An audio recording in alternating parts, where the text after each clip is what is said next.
What's up, guys?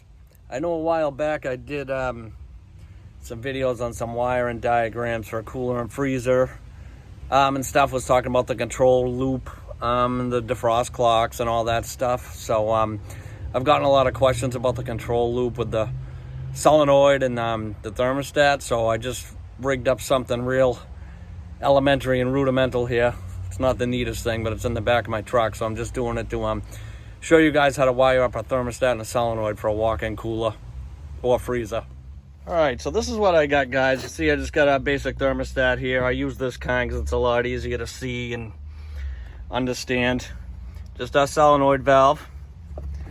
Remember, these are directional, guys. This says in, so you have to have it coming in from your receiver, out of your receiver, through this, down to your evaporator.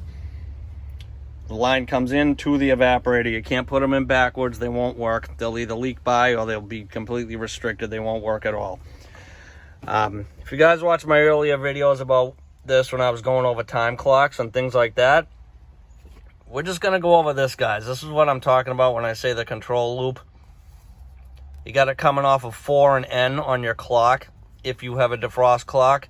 If not, this will just be coming off your power or terminals, either down in your evaporator or up in your condensing unit, depending where it's wired. You also have an option for a pump down switch that a lot of units that will come in the condensing unit, so you can wire it off that, you know, and off 4 and N off the clock, or if there's other designated terminals, it will also tell you on the diagrams in those units.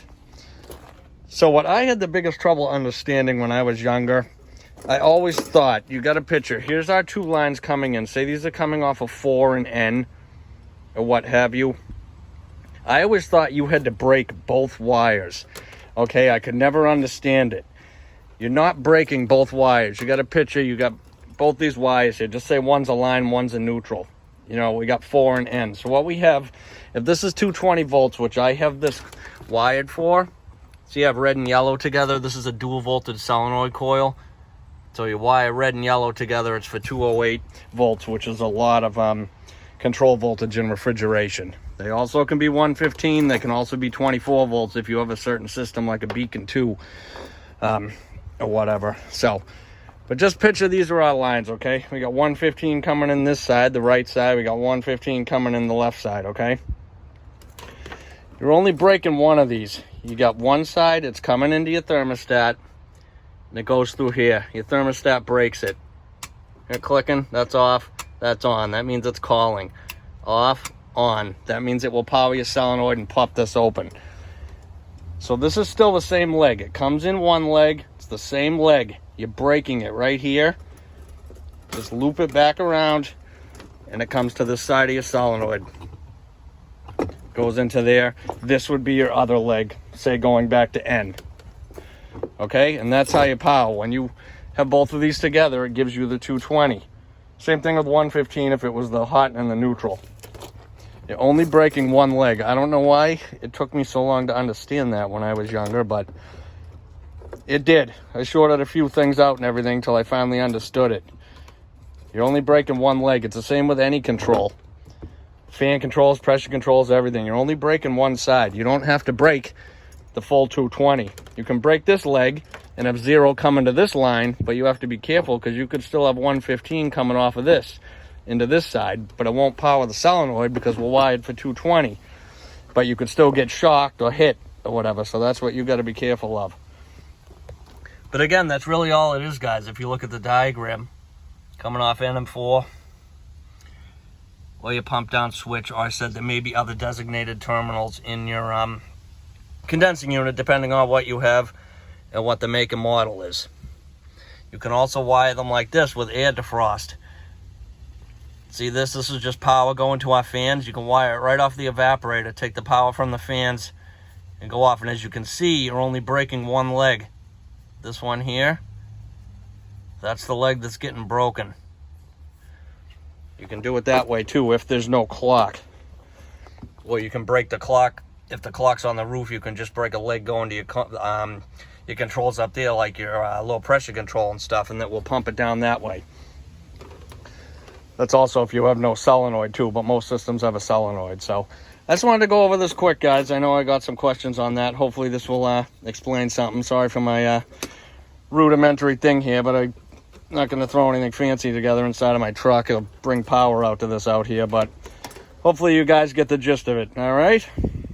So yeah, that's it, guys. Hopefully that helped explain something. I know that was quick and not in too much detail, but I get a lot of questions on that book I have, that Heatcraft book. Like I say, you can get them in the new Heatcraft units. A lot of supply houses may have them too that they could give out.